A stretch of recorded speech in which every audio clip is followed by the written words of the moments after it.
Hello, my name is Uriah Ward and I'm running for North Carolina House here in Pitt County. Now, about a week ago, my opponent, Representative Brian Brown, released a video on YouTube detailing his perspective on his performance in the North Carolina House. Now, at first, I only skimmed through it because it's full of the same old tired talking points we've heard again and again, and to be frank, it's way too long for a YouTube video. But some people started pointing out little inaccuracies in the claims that he was making. So, together with a team of volunteers, we went through all 17 minutes of that video to figure out if what he was saying was true. And what we found was that either Representative Brown needs a new research team, or he needs to stop misleading the people of Pitt County. The first problem came only a few minutes into the video. Right here in Pitt County, at the start of my term in January 2013, we had an unemployment rate that was just above 10%. Actually, when Representative Brown first took office back in January of 2013, the unemployment rate in Pitt County was 9.3%. And then we found this. While our neighbors are losing jobs, North Carolina is open for business and growing. In fact, we are seeing the lowest unemployment numbers our state has seen in over 8 years. Well, that's just not true. The unemployment rate right now in North Carolina is 6.8%. And back in 2007, which is within that 8-year range, the unemployment rate was 4.8%. And the inaccuracies don't stop there. We are seeing the lowest unemployment numbers our state has seen in over 8 years. Now, the reason we played that clip again is because you see in the graphic, it says 6.2% unemployment in North Carolina. And that was true back in April. But now the unemployment rating is 6.8%. Unemployment is going up in North Carolina. Not a single neighboring state has seen the job growth and unemployment reductions North Carolina has seen. The unemployment rate in South Carolina is 6.4%. In Virginia, 5.6%. These companies, along with so many others, have helped North Carolina create over 70,000 new jobs in this last calendar year.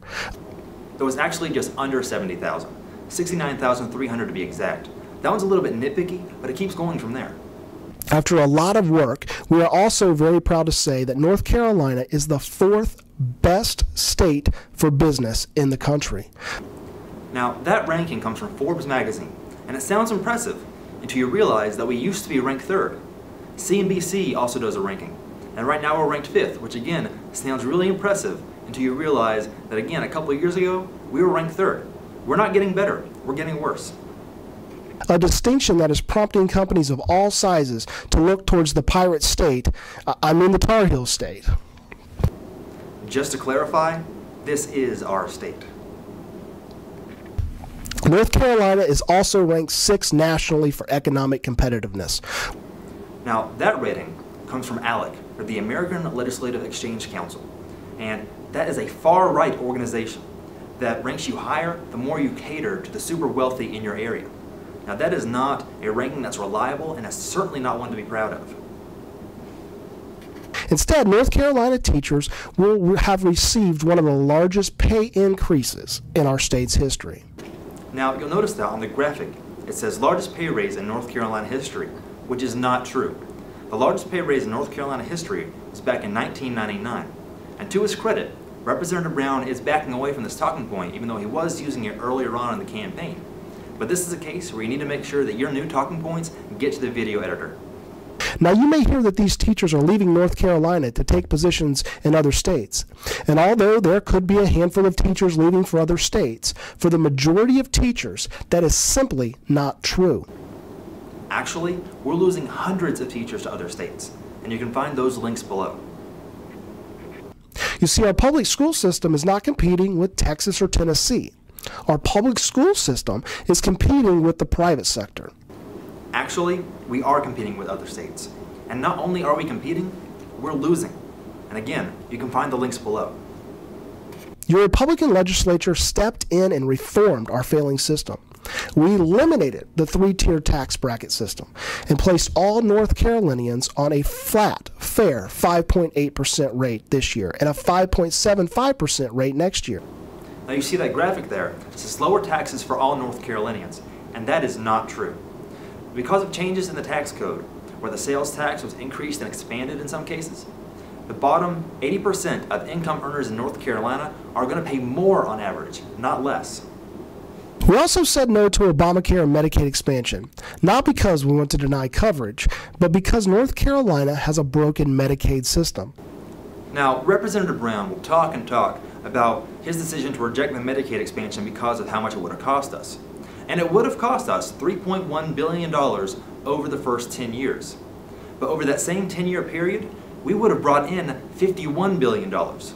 We left billions of dollars on the table when it could have come into North Carolina to help us. And we left 414,000 North Carolinians uninsured because Representative Brown decided to reject the Medicaid expansion. You see, North Carolina has been forced to reduce reimbursements to physicians and hospitals to record lows. No, we were not forced. We've had to reduce reimbursements because you refused to accept the Medicaid expansion. We see marches on the steps of the Capitol and angry hate letters in the newspaper.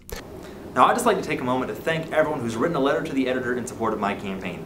If you haven't yet and would like to, you can do so at this link. And why we must elect Tom Tillis to the U.S. Senate to fight to send our country in a different direction. On that note, how does the leadership of Tom Tillis and the Republican leaders like myself compare to the leadership of President Obama and the Hagen, D.C. crowd? Well, the United States has a $500 billion deficit, and North Carolina has a balanced budget. There are a record number of Americans still unemployed, while North Carolina has seen the largest drop in unemployment in the nation. And most importantly, America's credit rating has been downgraded for the first time in history, while North Carolina remains number 1 out of 10 states with a AAA credit rating.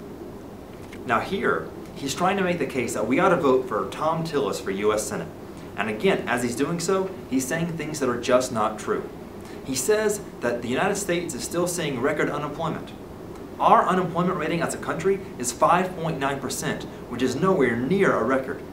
He also says that the U.S.'s credit rating downgrade back in 2011 was a result of the Obama-Hagen D.C. crowd, which again is not true. The reason that we had our credit rating downgraded was because the Republicans in D.C. threatened a government shutdown back in 2011. Now, neither of us are running for either U.S. Senate or for U.S. House. So these are not issues that we're intimately aware of or involved with. But you should not be talking about these issues when you're completely ignorant of the reality.